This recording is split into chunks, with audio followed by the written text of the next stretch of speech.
Breaking చేస్తున్నాం. మావోయిస్టులు కీలక ప్రకటన చేశారు. ఆయుధాలు వీడటానికి సిద్ధంగా ఉన్నామని ప్రకటించారు. ఈ మేరకు 3 రాష్ట్రాల సీఎంలకు మావోయిస్టు పార్టీ లేఖ రాసింది. మధ్యప్రదేశ్, ఛత్తీస్గఢ్, మహారాష్ట్ర సీఎంలకు మావోలు లేఖ రాశారు. మావోయిస్టులు లేఖ ప్రస్తుతం చర్చనీయాంశంగా మారింది. అయితే ఆయుధాలు వీడటానికి సమయం కావాలని మావోలు లేఖలో పేర్కొన్నారు.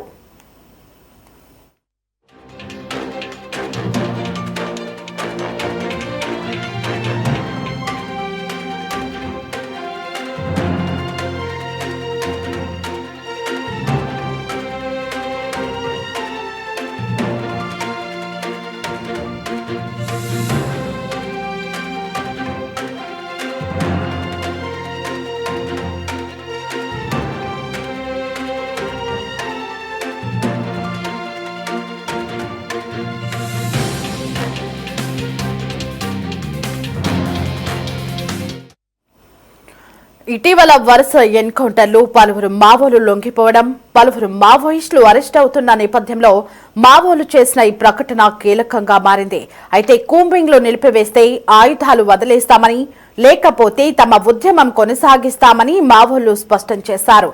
అయితే ఆయా రాష్ట్రాల నుండి ఎలాంటి స్పందన వస్తుందనేది ప్రస్తుతం చర్చనీయాంశంగా మారింది.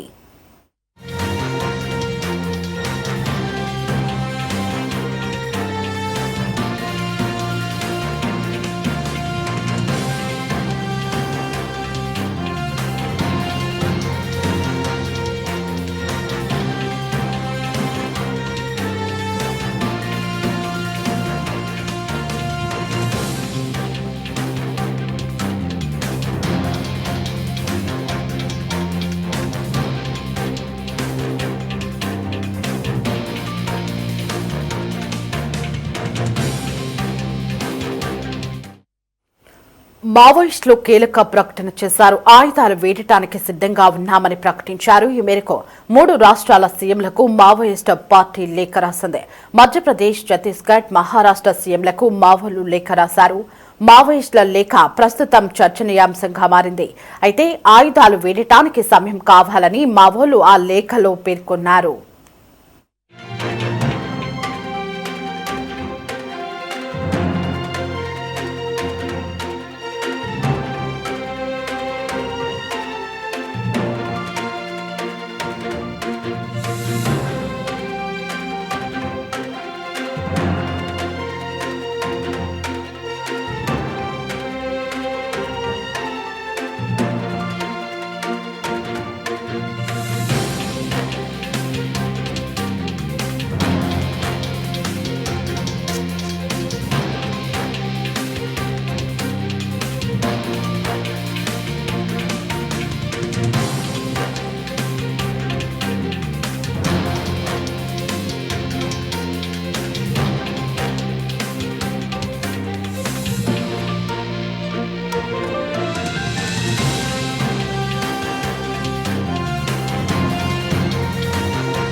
ఇటీవల వరుస ఎన్కౌంటర్లు, పలువురు మావోలు లొంగిపోవడం, పలువురు మావోయిస్టులు అరెస్ట్ అవుతున్న నేపథ్యంలో మావోలు చేసిన ఈ ప్రకటన కీలకంగా మారింది. అయితే కూంబింగ్లో నిలిపివేస్తే ఆయుధాలు వదిలేస్తామని, లేకపోతే తమ ఉద్యమం కొనసాగిస్తామని మావోలు స్పష్టం చేశారు. అయితే ఆయా రాష్ట్రాల నుండి ఎలాంటి స్పందన వస్తుందనేది ప్రస్తుతం చర్చనీయాంశంగా మారింది.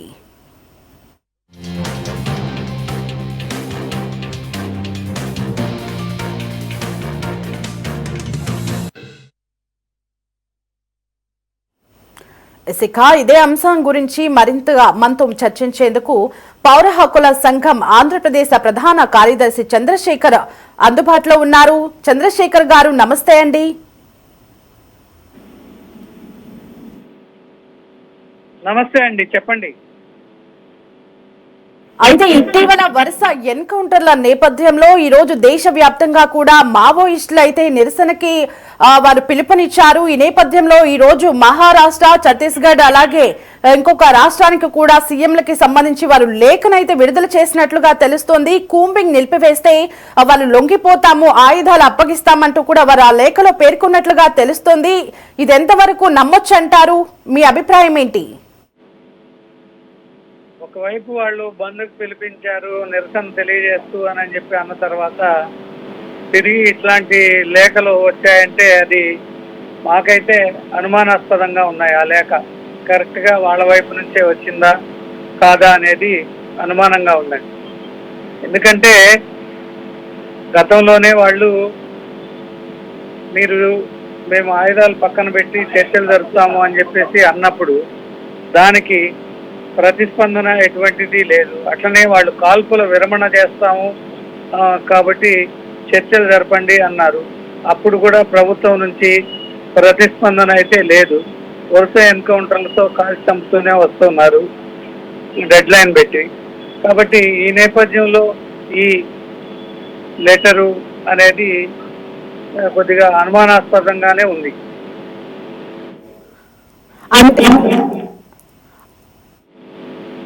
అవును చంద్రశేఖర్ గారు, మావోయిస్టులు అడవుల్లో ఉండటం కన్నా కూడా ఆయుధాలను విడిచిపెట్టి జనజీవన స్రవంతిలో కలిసిపోవడం అనేది మంచి విషయమే. మరి ఆ దిశగా కూడా ప్రభుత్వం ఏమైనా చర్యలు తీసుకుంటుందా? అలా కూడా చేసి వాళ్ళు జనాల్లో కలిసిపోయి స్వేచ్ఛగా బ్రతుకుతారంటారా? అంటే ఇన్ని రోజులు అడవుల్లో ఉండి అనేకమైనటువంటి నేరాలు చేసిన వాళ్ళు నిజంగా జనాల్లో కలిసిపోయి అలా జనజీవన స్రవంతిలో కలిసిపోయి సుఖమైన జీవితంలో స్వేచ్ఛగా బ్రతికే అవకాశం ఉంటుందంటారా? ఎవరు నేరస్తులు? ప్రభుత్వం. నేనంటాను ఈ ప్రభుత్వమే నేరానికి పాల్పడతా ఉంది.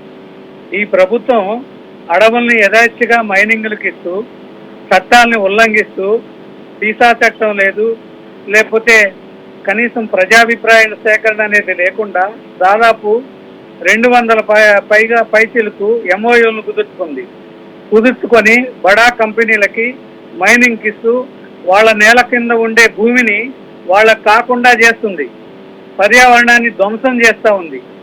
ఇట్లాంటి స్థితికి పాల్పడే ప్రభుత్వం నేరస్తుడు కాదా? ఈ ప్రభుత్వాన్ని ఏలే వాళ్ళు నేరస్తులు కాదా? వాళ్ళు పర్యావరణాన్ని రక్షించడానికో, ఆదివాసీల జీవించే హక్కును రక్షించడానికో వాళ్ళు పనిచేస్తూ ఉంటే వాళ్ళని దేశద్రోహులు అంటున్నారు.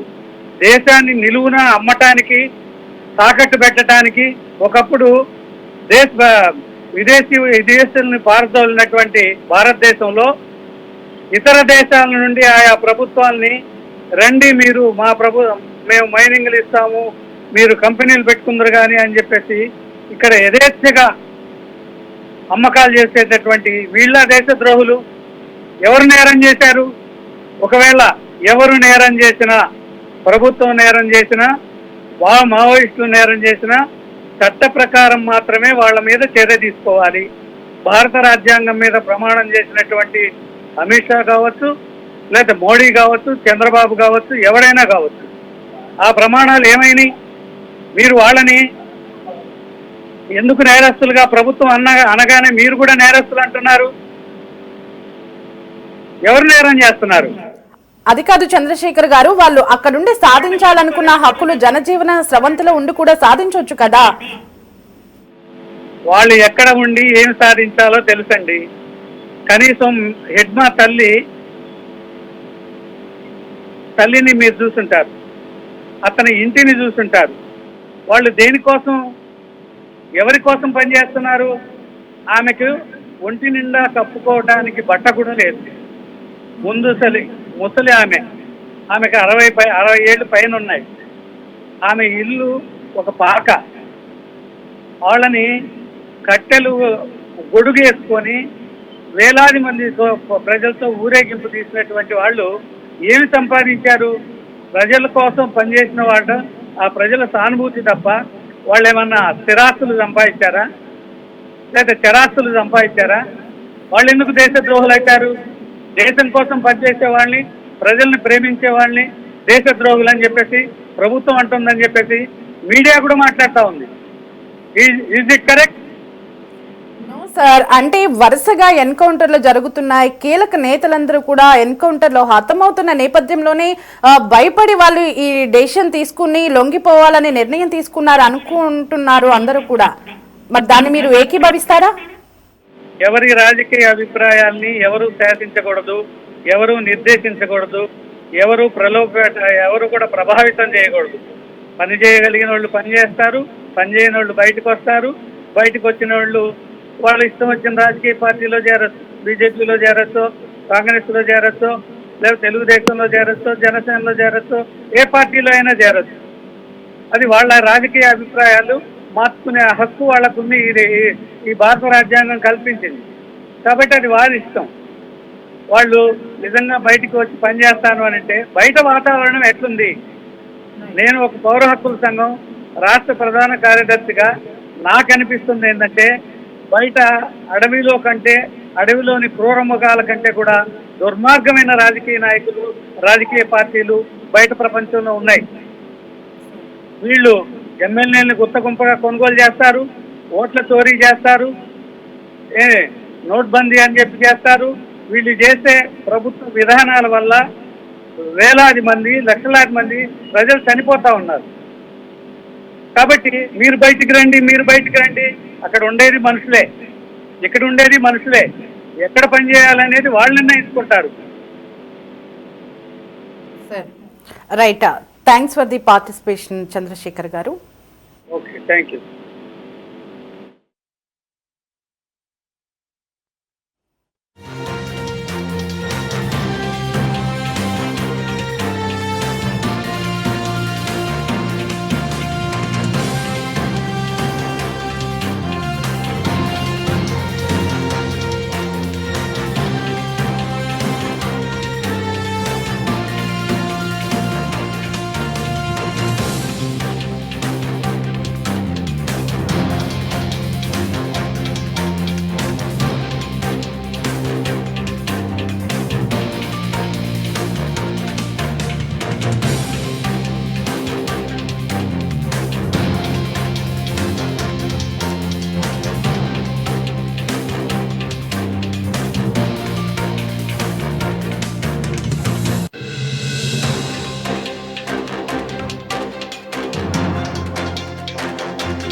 ఇదే అంశానికి సంబంధించి మరింత సమాచారం అందించేందుకు మా కరెస్పాండెంట్ రామకృష్ణ ఫోన్ ఇన్ లో అందుబాటులో ఉన్నారు.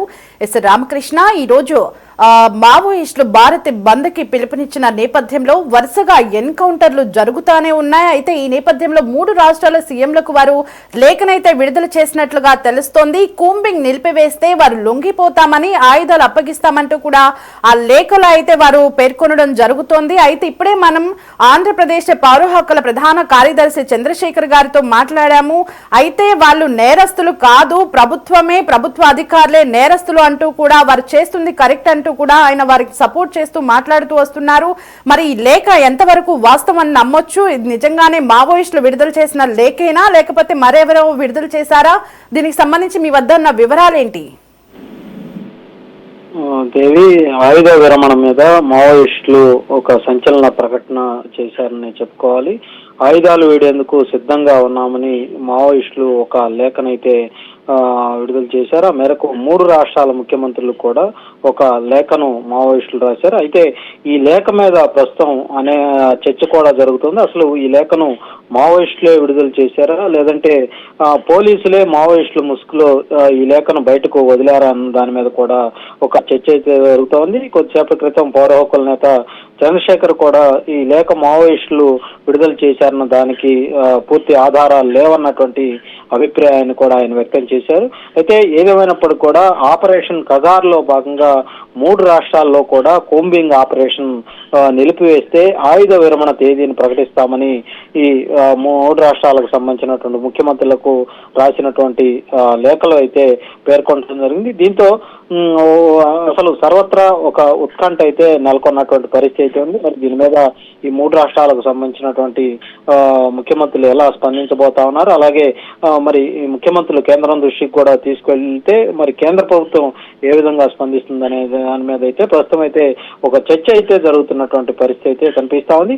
ఆయుధాలు వీడియో విషయంలో మావోయిస్టులు తాజాగా రాసినటువంటి ఈ లేఖ ప్రస్తుతం అయితే అందరిలో కూడా చర్చ జరుగుతుంది.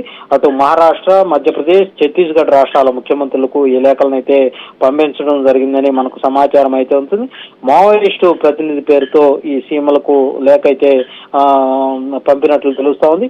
తాము ఆయుధాలు వీడి సాధారణ జనజీవన స్రవంతిలో కలిసేందుకు సిద్ధంగా ఉన్నామని వాళ్ళు ప్రకటించినట్లుగా కేంద్ర కమిటీ సభ్యుడు కామ్రేడ్ సోను దాదా తీసుకున్నటువంటి పోరాటం నిలిపివేయాలన్నటువంటి నిర్ణయానికి తాము పూర్తి మద్దతు ఇస్తున్నామని కూడా లేఖలో స్పష్టంగా పేర్కొన్నట్లు తెలుస్తోంది.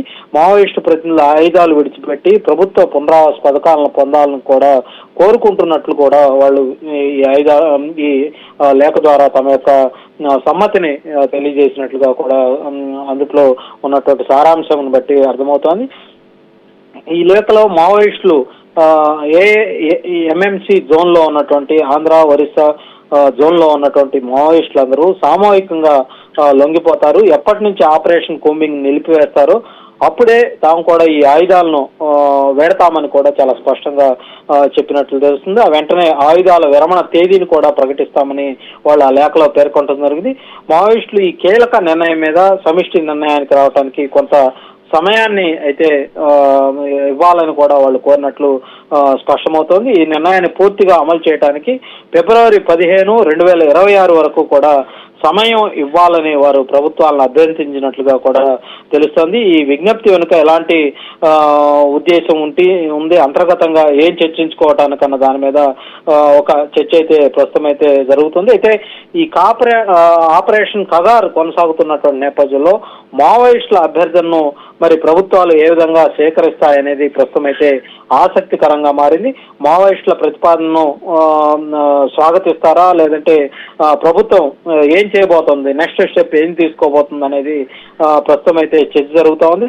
మావోయిస్టులు అడిగినటువంటి ఈ సమయం లోపల ఆ రాష్ట్ర ప్రభుత్వాలు భద్రతా బలగాలు కూడా తమ వ్యూహాలకు సమీక్షించుకోవాల్సినటువంటి అవసరం ఉంటుందా, లేదంటే మావోయిస్టులు నిజంగానే ఆయుధ విరమణ ఈ లేఖ ప్రకారం కట్టుబడి ఉండి ఆయుధాలను విడిచిపెట్టి జనజీవన స్రవంతిలో కలుస్తారనేది త్వరలో వేచి చూడాల్సినటువంటి అంశం. దేవి రామకృష్ణ, అయితే తాజాగా జరుగుతున్న ఎన్కౌంటర్ల నేపథ్యంలో ఈ రోజు మావోలైతే దేశవ్యాప్తంగా కూడా బంద్కి పిలుపునిచ్చారు. అయితే మనం అందరం భావించాము ఈ రోజు వారు ఏదో దాడులు చేస్తారు అని చెప్పి, అలాగే ప్రభుత్వం కూడా భావించి భారీగా బలగాలను అయితే మోహరించింది. మరి రక్షణ శాఖ ఇంకా ఎలాంటి భద్రతా చర్యలు చేపట్టింది, ఏ ప్రాంతాల్లో నిఘా ఎక్కువగా ఉంచారు, ఆ అప్డేట్స్ ఏంటి?